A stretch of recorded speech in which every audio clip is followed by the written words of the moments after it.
ஊழியர் சேமநிதி வாரியத்திடமிருந்து பொய்யான தகவல்களின் அடிப்படையில் 2.1 மில்லியன் மதிப்புள்ள இயலாமை குறித்த இழப்பீட்டு கோரிக்கைகளை பெற்றதாக நம்பப்படும் ஒரு மோசடி கும்பல் குறித்த விசாரணையில் உதவுவதற்கு 3 எலும்பியல் நிபுணத்துவ மருத்துவர்களையும் மேலும் 30 பேரையும் மலேசிய ஊழல் தடுப்பு ஆணையம் 3 நாட்களுக்கு தடுத்து வைத்துள்ளது.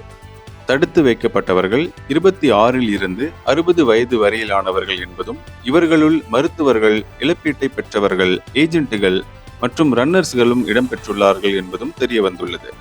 ஒவ்வொரு இழப்பீட்டு கோரிக்கைகளுக்கும் மருத்துவர்கள் 10,000 ரிங்கிட் வரையில் பணம் வாங்கியது கண்டுபிடிக்கப்பட்டுள்ளது.